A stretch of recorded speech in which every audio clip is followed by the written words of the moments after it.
How do I tell my 25F boyfriend, 25M, I'm pregnant? So, I met Andrew 4 years ago when my best friend and his friend were dating. Andrew is pretty much a playboy and his parents were threatening to cut him off if he didn't straighten out and focus on his education. At this time, I was struggling to manage working and studying full-time to try and cover my bills and not have to take a semester off, so when he asked me to pretend to be his girlfriend whilst his parents were visiting in exchange for money, I took it. I've continued to pretend to be his girlfriend whenever he needs me to for the past 4 years. I've spent holidays with his family, gone on vacation with them and recently moved in with him to continue the charade. His family believe we live together. So, during the lockdown, they kept asking why I was never there during their video chats, so he asked me to temporarily move in with him. Until now, our arrangement has been strictly no sex, but since neither of us were sleeping with anyone else, we started hooking up. If I'm completely transparent,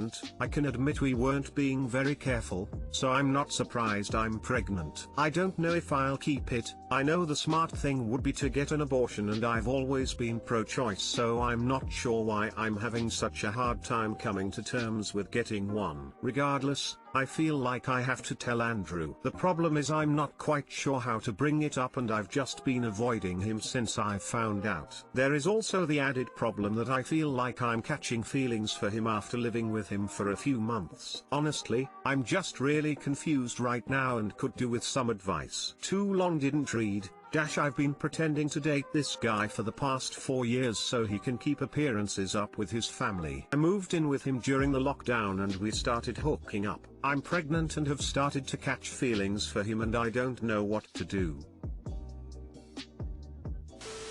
Guess who has 2 thumbs and is pregnant? Thumbs up, pregnant woman, thumbs up, this bitch.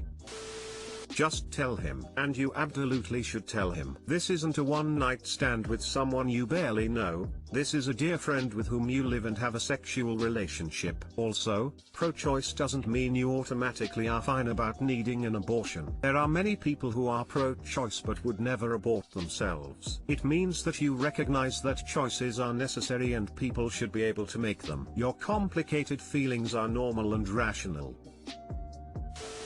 You live together. Just take a moment he isn't on the phone or in the middle of his work from home hours and tell him. There's no magic secret that will make this an easier conversation or him take the news better. Just be direct and to the point. And you can see how he reacts. You don't have to decide first. You can tell him you're undecided and insert your feelings here /. That's fair and normal. You guys weren't careful, so it's something that makes sense to maybe happen. As for catching feelings, that's more complicated, but you probably need to admit that too at some point. And if he doesn't feel the same, move out and stop having sex with him. Or at the very least stop having sex. You'll hurt yourself otherwise.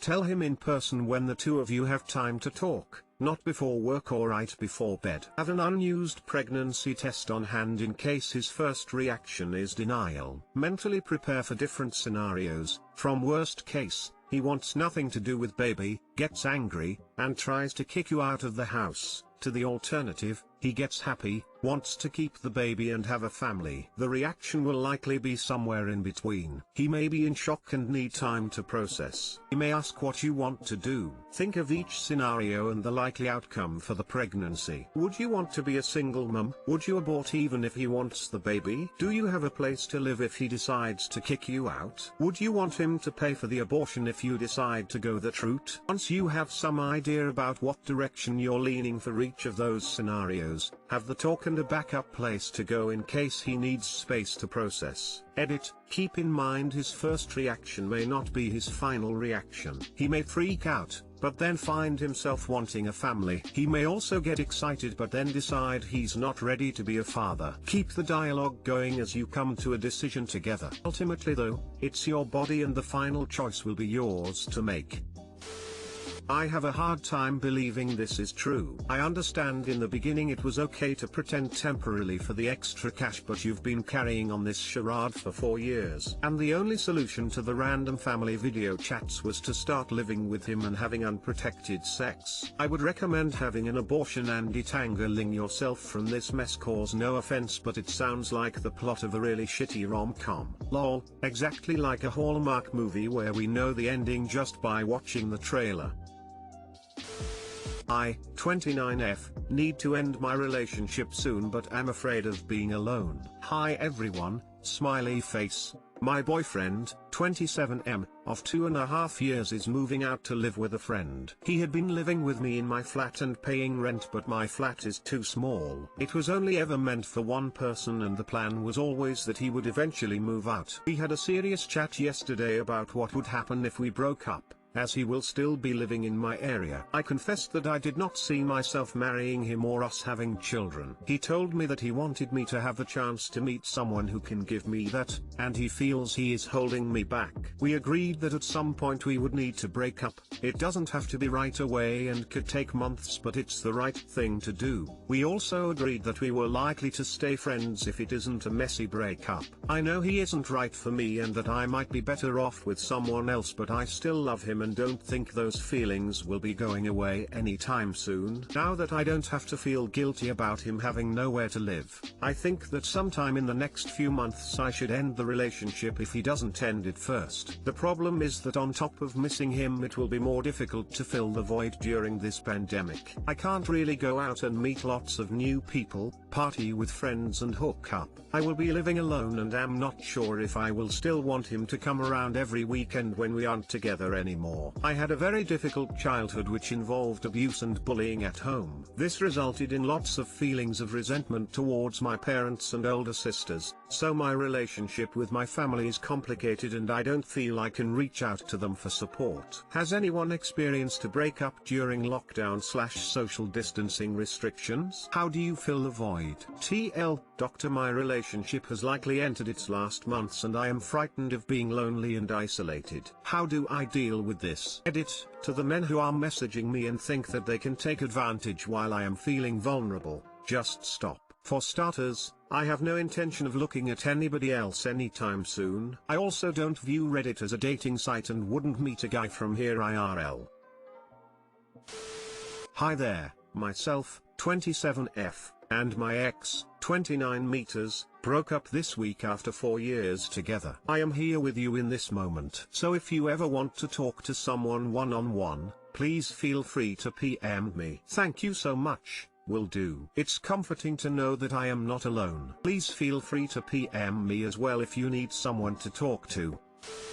My advice is get involved with other/more things that can fill your time and you enjoy to do. Empty head will not help in this process. Make sure your feet are on solid ground. It starts out really boring, but you can fill the void with self-improvement, however small or big you can change for yourself. That should be motivation enough. You can do it. It won't be easy yet, but it will be worth it if you're finally working towards your own goals. In my experience, selfishness helps with mental health. You've been selfless enough. Now it is time to give yourself permission to make choices for solely your benefit. Hope you can make good from your situation. Best of luck. Me, 27F, trying to reconnect with my mother, 47F, after 5 years and a messy love triangle. I would like to start off by explaining I have been in therapy for over a year and am looking to move beyond the past. I grew up in a very non-traditional household. My mother was very into the swing scene and generally sex positive. I knew some of this as I got older, but she kept it out of our home. Fast forward to age 20 and I finished college early, and back at home. My mother had a new boyfriend for about a year. First time she had a long-term partner since my father almost 15 years before that. Things got very strange that year. I was very inexperienced sexual. I had only 2 sexually partners and they were both very also young and inexperienced. Mother's boyfriend and I flirted a bunch and made out one time. I felt awful for potentially hurting my mother. I panicked and tearfully told my mother. I was shocked at how causal and normal she was about it. Told me it was just sex and not love, and she had shared men with her friends in the past. This should have been red flags for me, the friends part. Over the next month I started a FWB relationship with her boyfriend while he was still with my mother. He was very skilled and experienced compared to what I was used to, and the sex was awesome, but this all felt so strange and I was constantly guilty. My mother got stranger and stranger with me. She began to treat me a friend instead of her daughter, sharing her sexual past in graphic detail, talking about her experiences as a hot wife in cuckold stuff with my father, when he was still in the picture, wanting to share notes about the boyfriend. This went on for about 6 months and my mother just got worse. It also became clear to me she had a drinking problem. I broke sexual relationship with the boyfriend, tried to convince my mother she needed help for over a year. She refused to admit she had boundary issues with me and a drinking problem. I moved to another state, and did not talk to her for almost 5 years. I worked my shit out in therapy. I found out through a relative my mother has been sober 8 months. Should I reach out and make connect? Is this a bad idea? She was an amazing mother for 20 years, but those last months were so messed up. Too long didn't read. Mother and I shared a lover. She treated me like a friend and had bad drinking habit. I broke contact for 5 years. Should I reconnect her now that is sober?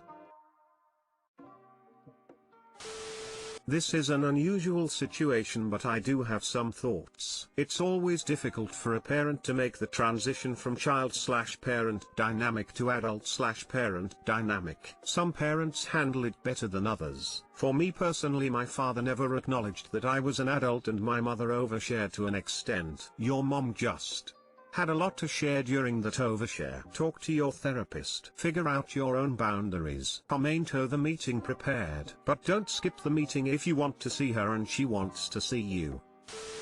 I don't know if this is capable to do in a natural relationship. It sounds like the best bet is to do this with a family therapist, not your therapist. I wouldn't trust 8 months of sobriety fixed your mom's boundaries, and I wouldn't trust that your individual therapy fixed the unhealthy diet between the two of you. Opening that can of worms without a skilled therapist would be way too scary for me. Too easy to subconsciously shift back in patterns or boundary crossing slowly that you can't even see at first. This is a great question for your therapist. Just because she's sober doesn't mean she's worked through her shit like you have. That being said, you could write her a letter, outlining how you feel about things, and leave it up to her to decide if she wants to respond. Holy moly, this is beyond Reddit's pay grade. Talk to your therapist.